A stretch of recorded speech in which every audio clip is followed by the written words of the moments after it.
So say more about how you would prepare the youth, and how do you work with the youth in communicating and setting goals? Absolutely. And also in preparing the youth. So we do a number of things, and I think that is another critical aspect of these experiences, is having your young people so prepared, because it basically will make or break your trip.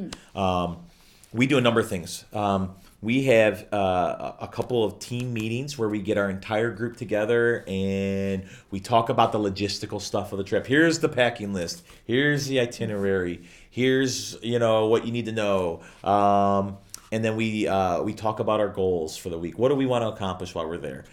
We talk about what the realities of where we're going. In some cases, we've even brought in speakers. When we went to the Cherokee Nation, we contacted some individuals from the local Native American. I'm not remembering the exact name of the organization here in Cleveland, and one of the a gentleman by the name of Chris Begay actually came out and spent some time with our kids, talking about what it would be like to live on a Native American reservation, and what the realities of that are, and what's going to be, what we're going to see and what we're going to experience. And I really think that cultural immersion piece and helping the kids understand that is so important. When we went to Louisiana last summer, we watched a couple documentaries about Katrina, because if you didn't live through Katrina, you don't understand the scope of how life changing and how massive that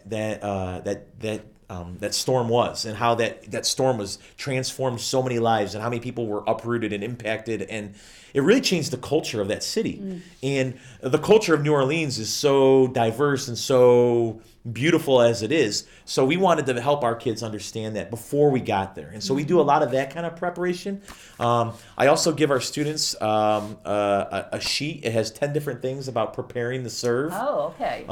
We have two sayings that we talk a lot about on our mission trips with our whole team. One is Semper Gumby. One of our guys came up with that, and it's always flexible. It kind of plays off the Marines, Semper Fi, and all that stuff. Oh, I remember the Gumby with the green flexible limbs. Yeah, the old toy. So we say Semper Gumby. You always got to be flexible, because part of going on a mission trip is the reality that as a perfectionist as I can be, and as I have spent so much time planning and preparing, that can all go out the window the very first day you get there, because something changes that's completely out of your control. And if you can't roll with that, if you can't adjust to that, you're going to have a really hard time being a part of a mission trip, because things change constantly. Right. Weather, situation, getting the equipment on the job site, something happens. There can be tragedy, there can be accidents, there can be unexpected things that you just can't plan for. But if you know ahead of time that these things are possible, and that you have an attitude of being flexible, that is so incredibly helpful. That's a great saying. Another saying that we have on our trip is embrace the awkwardness. And we say this all the time, because the reality is you are taking a group of people out of their homes, out of their comfort zones, and we're moving them to a whole new city, a whole new situation, and you're asking them to do life together with 100 other people, in our case.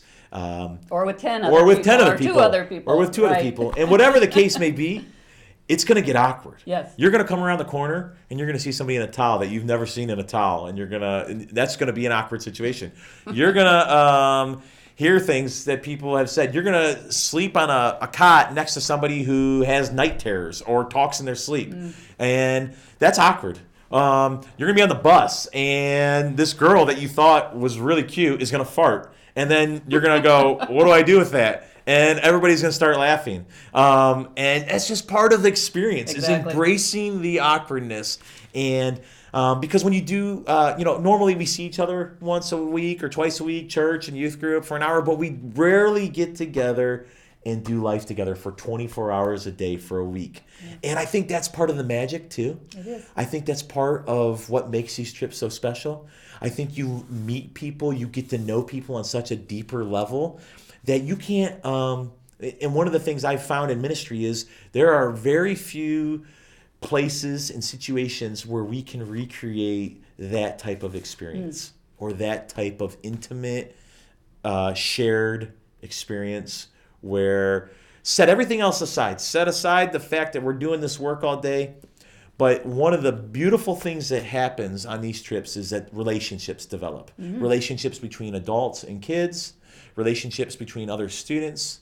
And there is something that you can't put a price tag on when as part of those trips with that type of thing that happens. And what I love is the development of those relationships in the midst of this wider community of people that you may never see again. Exactly. In the local community where you're serving, and you're doing life together. Yep. With people that you're going to have deeper relationships with when you go home, and with people that you may never see again. Absolutely, and that's just so incredibly powerful. It is. When we were in New Orleans last summer, one of the cool things that I really enjoyed was almost all the job sites that we were on, we got to meet the homeowners or we got to meet the families. And then one of the neat things that this organization that we worked with did was they invited those families to come have dinner with us on the last night. And we could talk all day about the power of breaking bread together, but the power of breaking bread together with people who you just gave a week of your life to serve alongside with, you can't explain it until you've lived that.